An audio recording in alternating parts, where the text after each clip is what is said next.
So I've gotten into collecting old games again, which is not good for my wallet, but I recently just started my NES collection again. My NES is over here in the corner. You can't see it because of the background blur. Actually, let me see if I can turn that off, which I should be able to.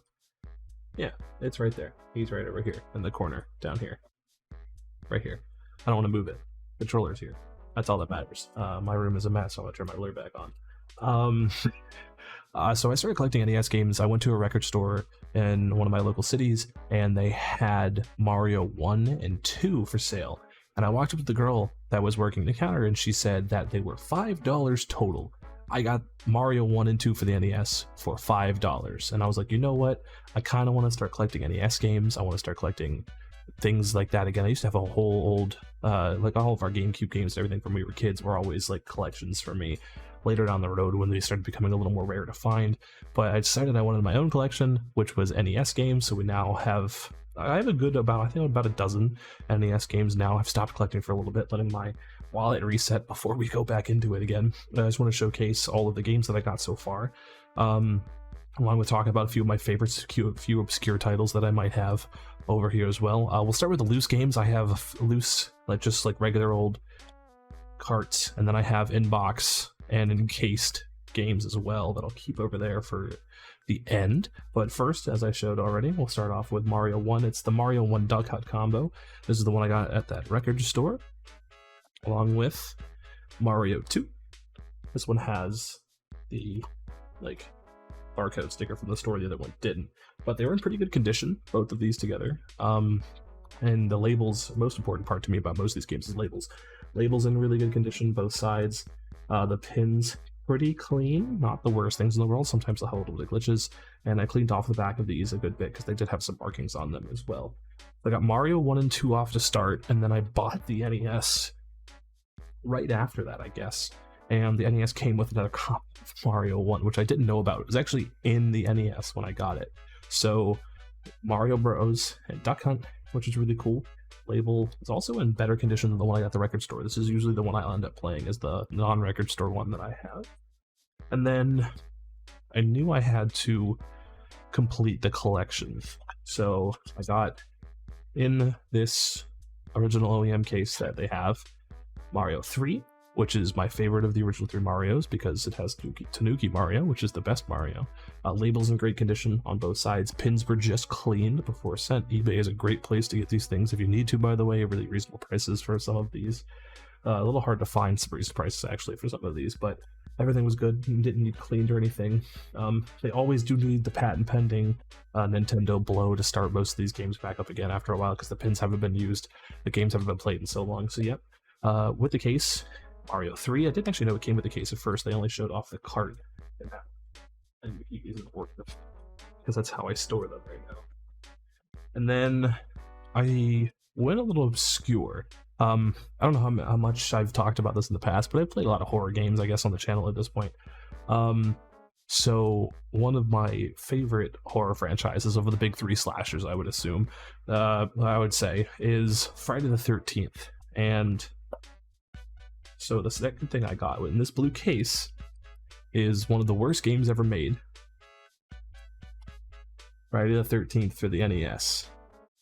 If you didn't know about this game, go watch the Angry Video Game Nerd video on Friday the 13th. I might make one at some point as well. Yeah, this is made by LJN, one of the worst companies of all time. I think somehow involved Rare at some point. Yeah, so I got Friday the 13th because it's one of my favorite horror slasher, a bad 80s slasher franchises of all time, of the big 3, like Freddy, Jason, and Michael. So I also got the manual for it, which is super important because the game is stupid and no one knows how to play it. It doesn't explain anything, so it has the manual for it as well. It came in this old, I tried to clean this up as much as possible, in this old acrylic case that they had for old NES games back in the day. Hold a single one there in the back. Really cool. Big fan of that. I also have a sweatshirt that I don't actually have on me right now. I think it's in the wash. That has the game cover on it, and I didn't realize that until after I bought it. That was the actual game cover for the game, which is really cool. So then I decided I want to go back into classics again with games. So I bought Zelda 1, the gold cart. I didn't want the gray carts. The gray carts are kind of boring, so I have to go with gold carts here. Got both Zelda 1 and 2 gold cards. Really like these. Zelda 2 is the Dark Horse title in the series, so obviously a lot of people know that. Like RPG and everything like that. Really enjoyed it, have played a little bit of it so far. Zelda 1, obviously, instant classic, one of the greatest games of all time, next to its big brother Ocarina of Time. Labels, again, that's just the Friday the 3rd. All of the games I bought have impeccable labels. I make sure I don't want any scratched up labels or serious, like, damage to them. The gold cards pick up fingerprints and scratches like nobody's business, but just a little cleaning off with a wipe when you first get them definitely helps you out a good bit. Pins all nice and clean and reset. The gold cards are just so cool. They definitely make the collection a whole lot better. And then I wanted to get one of my favorite games of all time on the NES, like arcade machine and all that, and that is the original Donkey Kong. This actually has Donkey Kong and Donkey Kong Jr. on it, which is actually cool.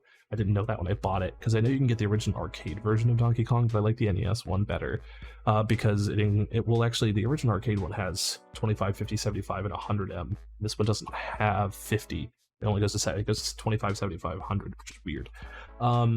Really fun. Love Donkey Kong. I used to play the high score. I used to have the high score at a local restaurant when I was younger, when I was like 8 or 9.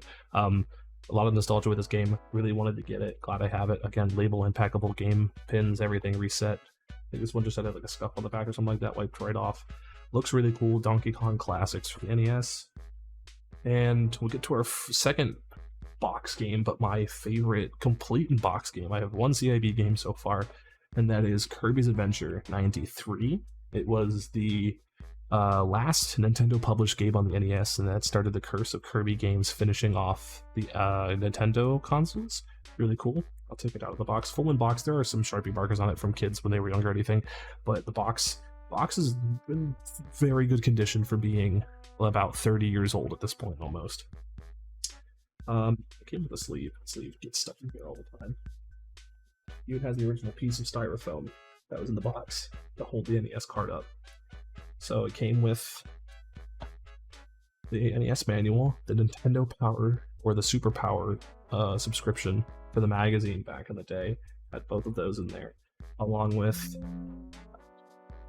thank you for my computer going off at that exact moment, the game in sleeve. The game is in beautiful, and I mean absolutely pristine condition for how old it is and how long it's been in this box, and I'm glad it's been in the box for so long because that kind of helped it. Really good. The label looks great. Kirbys Adventure, one of my favorite Kirby games. I had the remake or whatever it was for the GBA back in the day. I think it was Return to Dreamland. Kirbys Adventure was really good. Big fan of that. It's one of my dad's favorite games, actually. That's Kirby Pinball.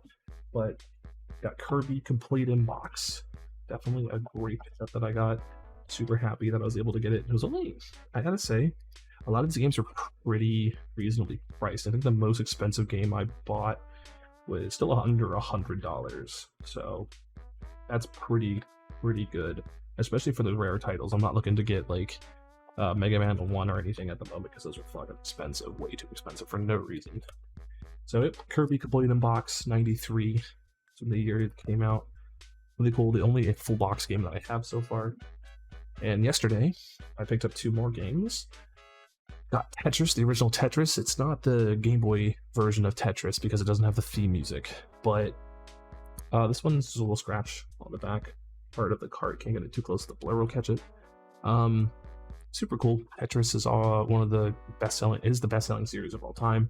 I had to have it because it's such a classic, and I do enjoy Tetris. Tetris 99 on the Switch is definitely one of my favorite Tetris versions that have come out. This one comes back to the beginning. Classic. I absolutely love it. Got Tetris. And last but certainly not least is, I would say, the prince of all games that I have right now. Along with the Friday the 13th game earlier. Here right now. It was made by LJN in, I want to say 88. I think it was 88. It was right after A New Beginning, maybe. But I want to say this was 93 as well. Same year as Kirby.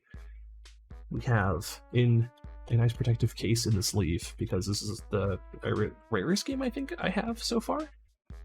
It is the 93 A Nightmare on Elm Street game. side-scroller action adventure. Sorry, I was trying to read the label on the back, see what year it was, but it doesn't say on the back, it just has the 85 on it. Another horror game, much better than Friday the 13th. Side-scrolling adventure, action game, I would say. I haven't gotten too far in this one yet. I haven't got to play a whole lot of it since I just got it yesterday, and I've been pretty busy. Definitely fun. One of the harder games for me to find. There's only like 10 to 12 listings on eBay right now for this game. And in box can go for like $500, and that's insane. Thankfully, or unfortunately, I could not get it in box because I'm not ready to spend that amount of money on it yet. But in sleeve, in one of, I think it's a reproduction sleeve actually, but it's the same size, everything as the original sleeve that I have like Mario 3 in right now. Might get a lot of those at some point. But for now, that is my current NES collection, with Nightmare on Elm Street being the rarest game that I have. So Friday the 13th, I would say that my most favorite game is the Friday the 13th one, just because it's so cool to own. Along with the Nightmare on Elm Street, I think the best game that I own, honestly, is the Kirby in box. I think that's the best collection item that I have so far. I definitely want to make more of these updates for the collections in the future. I might even go on to other consoles as I start to get more games for the NES and everything. I kind of want to start collecting N64, but I know that gets pretty expensive, especially when I want to also get a Japanese one so I can get the DD as well. So let me know what if you guys have anything like this or any collections like that down in the comments below. If you guys want to see me make any videos on these games, like the Friday the 13th and the Nightmare on Elm Street games, let me know as well. And thank you guys so much for getting your daily dose of vitamin P. If you guys haven't checked out the new highlights video that just came out today by the time I'm recording this, go check that out. The Halloween highlights just came out, or clip compilation as I'm calling it now. But anyway, guys, thank you guys so much for watching. Peace out, and take care.